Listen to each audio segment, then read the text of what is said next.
Matthew chapter 7, and this week it's just one little verse. Verse 12. Oh, it's a familiar one, but it's an important one.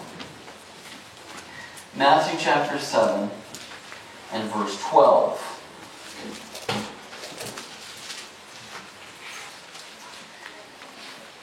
Matthew 7:12 says this: "So in everything, do to others what you would have them do to you. For this sums up the law and the prophets." We call this the golden rule. Do unto others as you'd have them do unto you, right? We're all familiar with this. Some years ago, there was a little cartoon, The Wizard of Id. Remember that one? My dad always likes cartoons. He would always get the Sunday paper and would laugh at all of them.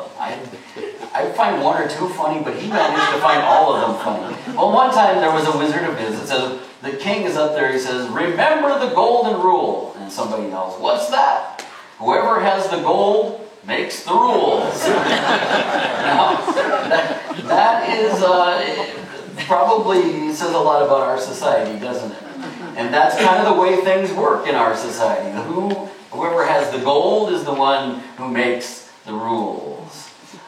When we look at our society, what Jesus has to say here is very countercultural. It goes against the prevailing attitudes of our society that we see around us all the time. This idea that we should actively be looking for the opportunity to do good to others, and not only that, but that we should be thinking that we should do good to them in the same way that we would want them to do good back to us, is quite countercultural. But to Jesus, this is the essence of what it means to live life well. This is the essence of what it means to be a good person. And so we ought to listen to it. But I wanted to think about our society. What do we look up to in people? What is it that we admire and respect in people? When you look at our society, who do we make famous and important? The rich, the powerful, the people who appear to be successful in life, regardless of how many people they had to step on to get to where they are. The powerful people, those people who hold positions of power. Maybe the talented, musicians or athletes. We look at them and we admire what they do. And there might be, to some degree, a good thing in that. Or the beautiful, people that are abnormally beautiful. They seem to make their way to the covers of magazines. They become the movie stars. They're the ones that we all want to be like. Or the famous. And today we have people who are famous for just being famous. I mean, they don't have any talent or anything. And that's the world we live in. People are looking up to people based upon this because they're successful, because they're powerful, because they have a lot of money and possessions and things. And that's the life I want to live. That's the way most of our world looks at things. How different was the world in which Jesus spoke these words? And while he's saying something that was countercultural even in that day, it would be better understood in that day. I was just reading some little light reading this week by a USC professor of philosophy, and he was talking about how in ancient Greek culture, you had Plato and Aristotle and all these guys, and he was saying that in the early philosophy, the main point of philosophy had to do with answering a couple of questions and answering them well. And at the heart of those was the question this question: who is a good person? What does it mean to be good?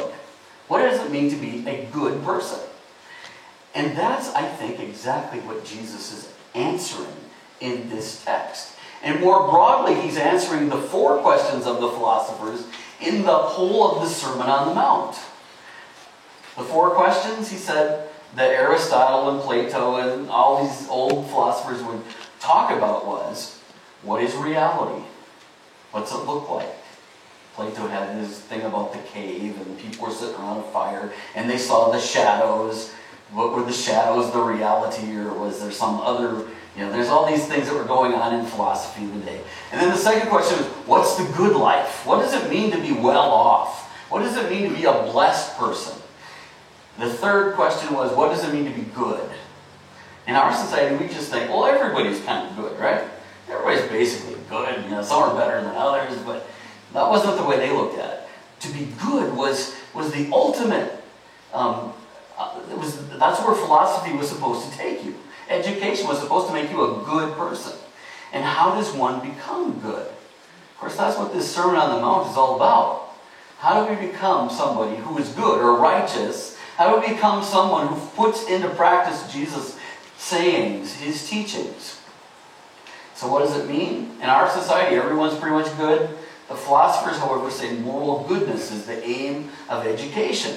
It's the whole reason you do philosophy. The philosophers today have lost this, for the most part. I mean, they're all considered, well, you know, what do words mean, and you know, what is reality, and it gets very out there. But at the heart, he says, why bother with philosophy? It doesn't make you live a better life. If it doesn't make you a good person, a person of noble character. And Jesus is saying, yes, that's what I want you to be. I want you to be a person who lives life to the full. But it's not in the way of the world. So you think about it. What's reality? It has to include kingdom realities. Things are not as they seem in the kingdom of God. The poor and the poor in spirit and the meek and all of those people, the people on the margins of society, oh, they're the ones who are well off. They're the fortunate ones, the blessed ones. It's not the rich and the powerful and the famous, but the people you would least expect who are the well-off ones in my kingdom. Because the kingdom changes everything. Get in touch with Jesus and everything changes. What's the good life? Who's well off? Who's blessed? Blessed are the poor in spirit. Blessed are those who mourn. Blessed are the meek. Blessed are those who hunger and thirst for righteousness. Blessed are the merciful. Blessed are the pure in heart. Blessed are the peacemakers. Blessed are those who are persecuted because of righteousness. What does it mean to be good? To love God with all of your heart and soul and mind and strength, and to love your neighbor as yourself, or to do good unto others as you would have them do unto you. How do we become good? By putting Jesus' teachings into practice, by becoming like our teacher. We call it discipleship. Of course, that's where we started with this whole series. That Jesus wants to turn our lives upside down so that we can turn this world upside down. And he challenges us at the very core of our being with how do we think about life and what's important and how do we live this life. And he says the way the world is living it, what it thinks is the good life is not the good life at all. What I'm offering is life that's eternal and abundant, that is life lived to the full. And it comes to all of us. Anybody who by faith would enter into a relationship with Jesus Christ, the good life comes to all of us. If we live in faith, if we commit ourselves in faith to him, if we choose to follow Jesus. So who's a good person? The person of high moral character, the noble person, the person that the Greek word is arete. The person who loves God with all his heart and soul and mind and strength, and who in all circumstances does good to others that they would like to be done toward them. So it's interesting how Jesus answers all the big questions in this one sermon. I love that. I wish I could do that in every sermon. There we go. So let's dig a little bit in this text. The first thing we're going to do this just to show you how my mind works. We're going to do this backwards. Okay, I'm going to start at the end of the verse, and then I'm going to go to the middle of the verse, and then I'm going to go to the first part of the verse. Say what you will. Okay. So the end of the verse says this: "For this sums up the law and the prophets." Now, if you notice what happens in the whole of the Sermon on the Mount, Jesus starts out by saying, early on in the sermon we saw after the Beatitudes, he said that I did not come to abolish the law or the prophets, but to fulfill them. It's almost exactly the same phrase as we find here. There's a parallel expression. You don't need to know this as if I'm going to give you a test. I always go into this teacher mode. You don't even know this for the text, but they call this an inclusio, where you have something that's repeated, and it shows this is the beginning and this is kind of the end. And everything in is kind of talking about those two issues. And so it's coming together. What he started in chapter 5 is beginning to come to a conclusion now. And he says here that what I'm telling you in this verse sums up the law and the prophets. So in essence, you know the whole Old Testament, what it was all about? And Jesus said, it's about, in essence, this one thing. That you actively do unto others as you would have them do unto you. In essence, that's what the law was all about. Now he says something similar. Love the Lord your God, Matthew 22, with all your heart, and with all your soul, with all your mind. This is the first and greatest commandment. And the second is like it. Love your neighbor as yourself. All the law and the prophets hang on these two commandments. Do you catch the parallel here? So I think what Jesus is telling us, another way of saying that what the law and the prophets was all about is loving God with all your heart and loving your neighbor as yourself. Another way to say that is what I'm giving you in the Golden Rule. To do unto others as you would have them do unto you. In essence is to love God with all your heart and soul and mind and strength. And love your neighbor as yourself. There's a parallel between those two things. You can say that the law and the prophets, the essence of them, they're summed up by this one thought. Either way. It works either way. Do good unto others as you'd have them do unto you. Or love God and love your neighbor. Saying basically the same thing. In essence, either way is the whole essence of what the whole Old Testament was all about. The law and the prophets. Now there's numerous passages where Jesus makes this statement. In Mark chapter 12, 28 to 29, where he calls it the most important commandment. Paul in Romans 13 says something similar. He says the commandments, you shall not commit adultery, you shall not murder, you shall not steal, you shall not covet. And whatever other command there may be are summed up by this one command, love your neighbor as yourself. Love does no harm to a neighbor. Therefore, love is the fulfillment of the law. See the connection there? The 10 Commandments, which were the expression of the Old Testament law, are fulfilled in loving your neighbor and loving God by him. Galatians 5:14, for the entire law is fulfilled in keeping this one command, love your neighbor as yourself. Jesus should have told that to Moses. It would have been a lot simpler reading the Old Testament. No, just making a joke. Sorry. James 2:8 said this, if you really keep the royal law found in Scripture, love your neighbor as yourself, you are doing right. Now where does this, and actually Moses did say it in Leviticus 19:18. Do not seek revenge or bear a grudge against anyone among your people, but love your neighbor as yourself. I am the Lord. Now in the early church they had the Didache. Some of you have been reading. Jan wanted to read the Apostolic Fathers. It was the first person I've ever had say, could you give me a copy of the Apostolic Fathers? I'd like to discuss it with you. Okay, I like this. But anyway, she read through it. Now she's got a whole bunch of questions. In the Didache, the teaching of the 12, in the early church documents, it says, first love the God who made you, and second your neighbor as yourself. And whatever you do not want to happen to you, do not do to another. Right. Notice how they put the two together there?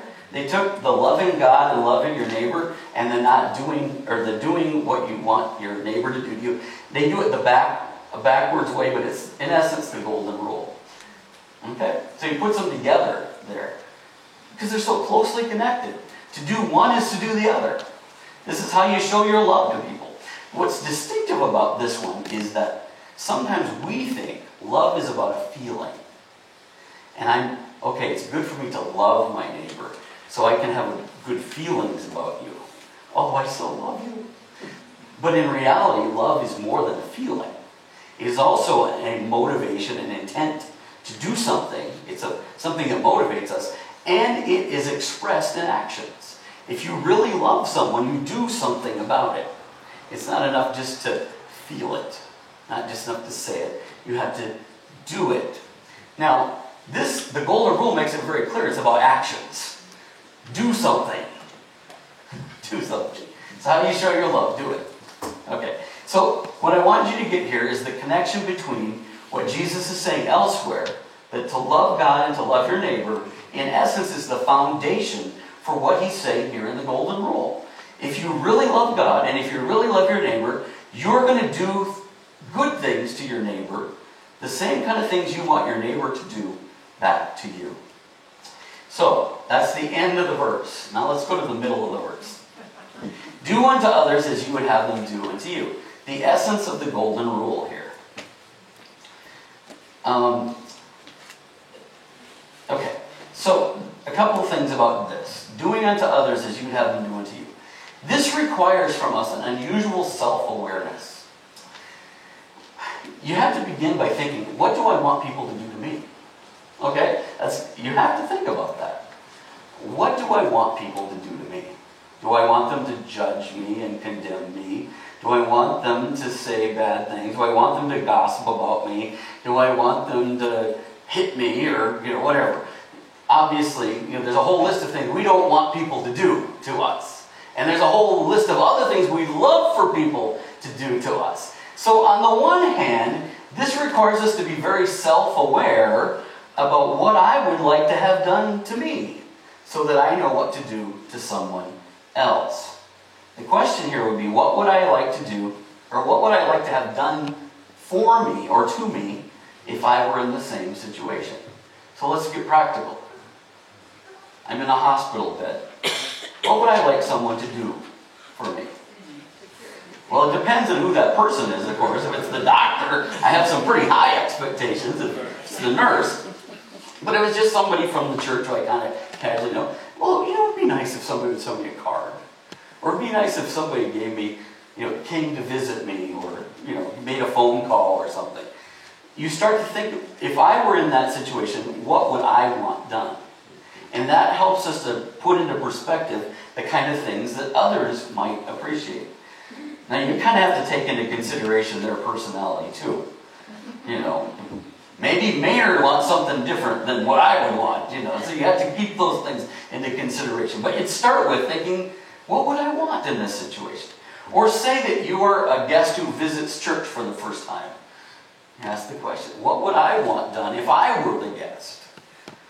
Well, I kind of like to know where the bathrooms are in this crazy place. I kind of like to, they're hidden in the back someplace. I'd kind of like to know, I'd kind of like people to be welcoming and, at least shake hands and say hi to me and let me go in there. I probably don't want them to embarrass me and put me up in the front of the church.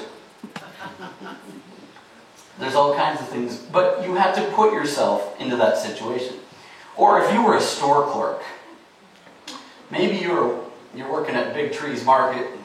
It's a busy weekend. There's a big line of people there. Can you put yourself in that place in that same situation? What would I want my customers to do or to say when I'm standing there at the cash register and I've been waiting because there's 6 people in front of me and I'm getting impatient and I'm getting tired and I want to get home and I don't. And you have to put yourself in that place. You say, okay, if I were in that place, I would want somebody to say something fun or encouraging or, at least smile at me, not frown at me, or I sure don't want anybody to be yelling at me or mad at me. I don't want them to be impatient with me. You have to, first of all, put yourself into the situation. And that doesn't come natural to us. We tend to think about ourselves only, not about other people, as if we were in their place. Doing unto others also requires other awareness. In other words, being aware of the needs of other people around us. You go to the store, you're not thinking about what others want, are you? You go to the post office and somebody's waiting on you. Wherever it is that you are, you rarely think about what the other person wants. So you have to look, you have to pay attention, you have to think about notice people around you and what their needs really are. It also requires unusual self-restraint, self-control, and a lack of selfishness. While I said you have to be self-aware, you can't be selfish and do the golden rule.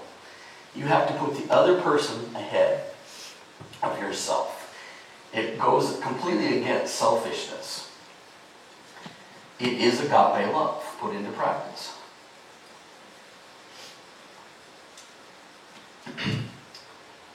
Agape love, this form of agape, of course, is the Greek word. There are several words for love in Greek, and this kind of love that's talked about here has a strong commitment to the other person. It's looking out for the protection and the needs of the other person, even putting those needs above your own. It's perfectly described in places like 1 Corinthians 13. We always read it at weddings, right? It applies there, no doubt, but it was written to a church that wasn't being very loving to each other. He says, love is patient, it's kind, it doesn't envy, it doesn't boast, it's not proud, it doesn't dishonor others. It's not self-seeking, it's not easily angered. It keeps no record of wrongs. Love does not delight in evil, but rejoices with the truth. It always protects, always trusts, always hopes, always perseveres. Love never fails. That's what love is. To do unto others as you'd have them do unto you is to show love toward them. Agape love, where you put their needs ahead of your own interests, your own needs.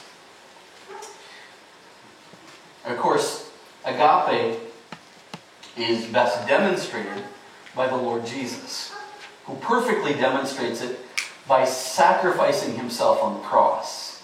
While we were yet sinners, Christ died for us. The ultimate demonstration of agape love. So it is at many times a sacrificial way of living, looking out for the needs of the other person. Let's consider one other scenario, how this may apply. In our walk as Christians, sometimes we go through times where we're doing great. Other times we find ourselves in a moment of weakness falling down. Has that ever happened to anybody? Well, yes, if you're honest, it happens to all of us. We all have times where we maybe, don't do what we're supposed to do, or we say the wrong thing, we do the wrong thing, we fall down on the path. The Bible says it this way: brothers and sisters, if someone's caught in a sin, you who live by the Spirit should restore that person gently. Watch yourselves, or you may be also tempted. Carry each other's burdens, and in this way you will fulfill the law of Christ. If anyone thinks there's something when they're not, they deceive themselves. Each one should test their own actions and can take pride in themselves alone without comparing themselves to someone else. The key question I want to ask is, how would I want to be treated if I were in the same place? If I were the one who stumbled, how would I want to be treated? Well, I like the verse here. I want to be restored gently. I don't want people dealing with me by gossiping about me. I don't want people condemning me and pointing their finger at me. You dirty, filthy, rotten sinner. I don't want people making me feeling worse than what I... And Jesus just taught us that. Don't judge others. Don't have that judgmental attitude toward others. Now, he's going to tell us that, our lives are going to bear fruit, and it's going to be good or bad, and it needs to be, there's a whole thing there about... We can look at each other's lives, and we need to help each other, and that's, of course, happening here. But if I was the one who stumbled, how would I want to be treated? Would I not want to be loved? Would I not want to be accepted? Would I not want people to come around me and pray for me and help me and help me get back on track? Of course I would. Of course I would. Maybe what I would most like is to see in people the fruit of the Spirit. I want loving, joyful, peaceful, patient, forbearing, kind, good, faithful, gentle, and self-controlled people to come around me and help me. And I think that's what we're getting at in this text, or we ought to get out of this text, is we have to get out, we have to first of all be aware of what we would want, but then we got to get out of ourselves and look at other people and see what they really need. And then we need to come to them in a way that is loving and gracious and merciful and gentle. Putting even into practice some of the Beatitudes, being the humble, merciful, kinds of people. So what makes Jesus' teaching distinctive is my final question. So in everything, do to others what you'd have them do to you. Let's look at the first part of the verse. So in everything. You can stop right there. That's what makes Jesus really distinctive. Now, other people have said things like this. You can find it in Buddhism and Hinduism and Confucius and numerous other places. Similar statements, although they never quite go as far as Jesus does. So, for example, Seneca, a Roman philosopher who wrote about grace. I read a lot of this when I was working on my master's thesis. He said this: "Let us show our generosity in the same manner that we would wish to have it bestowed upon us." That's about as close as you're going to get to Jesus from anybody. And he was not even coming from a Christian perspective. Confucius had it from the negative side, but he said, "Do not do unto others what you would not want others to do unto you." And that goes pretty far, but it's not quite as far as where Jesus goes. So what's the distinctive of Jesus? This is not a reactive act of goodness. Do unto others as they do unto you. Guess where that comes from? The Satanic Bible by Anton LaVey. Do unto others as you would have them do unto. Well, if you do it wrong, if you do it his way, in other words, you're just reacting to what other people have done to you. Now that is the way of the world. Right? That's what the world. You do something to me, I do it back to you. That's not Jesus. And if you think that's Jesus, you are confused. That's not Jesus. Neither is it looking for a return of goodness.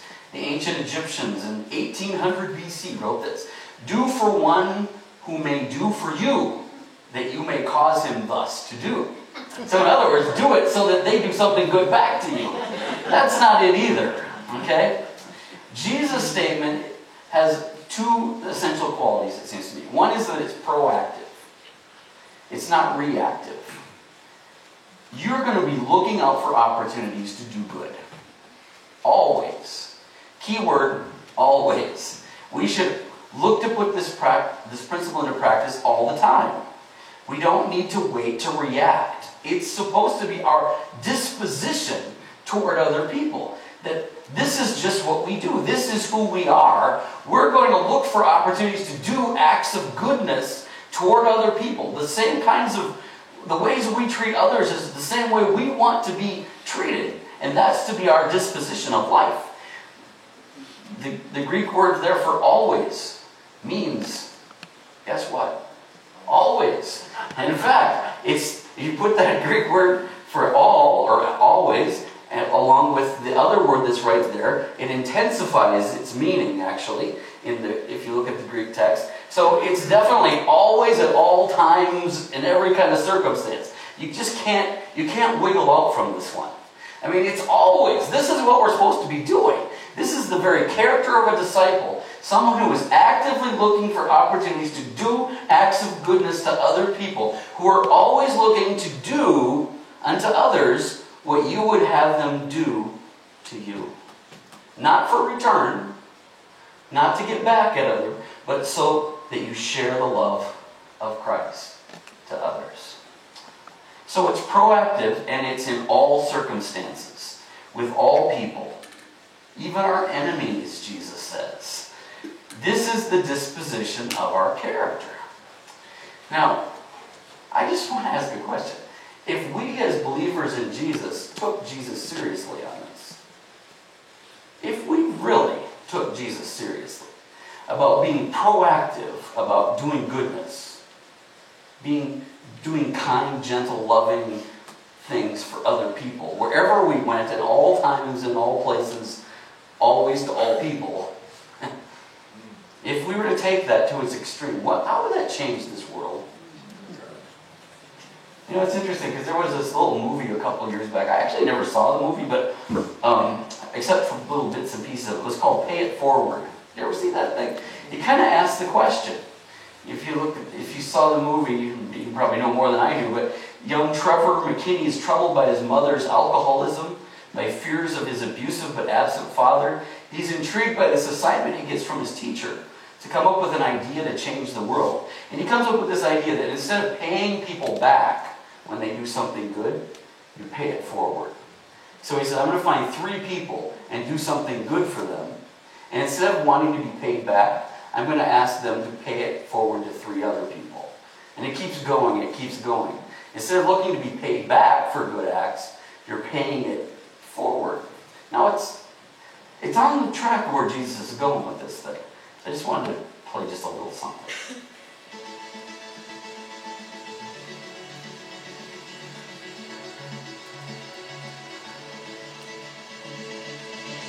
What does the world mean to you? Your house, your street? Any further any of you want to go than that? Why should we think about the world? I mean, after all, what does the world expect of us? What does the world expect of you? What if the world is just a big disappointment? Unless you take the things that you don't like about this world and you flip them upside down, and you can start that today. This is your assignment.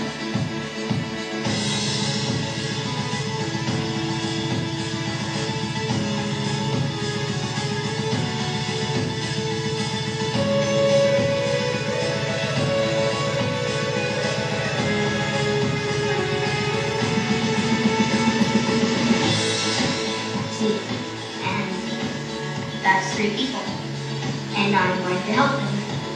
There are 3 other people, and they know for 3 more.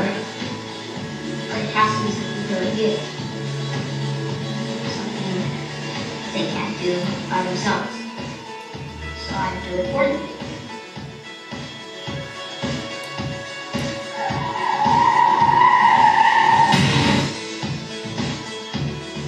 Lost your car? That's a key observation. I can help you. You're the branding Jaguar, and you don't want anything. Pay it forward. Do your favors and that's it. It's hard. You can't plan.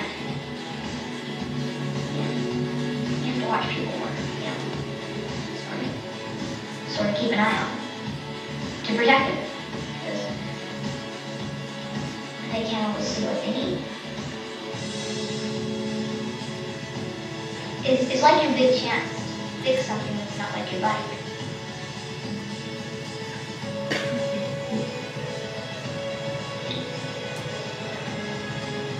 You can fix a person. It's possible. The realm of possibility exists where? In each of you. So you can. You can surprise us. It's up to you. Trevor has made an attempt to interact with the world. And that was the assignment. What do you ever do to change the world?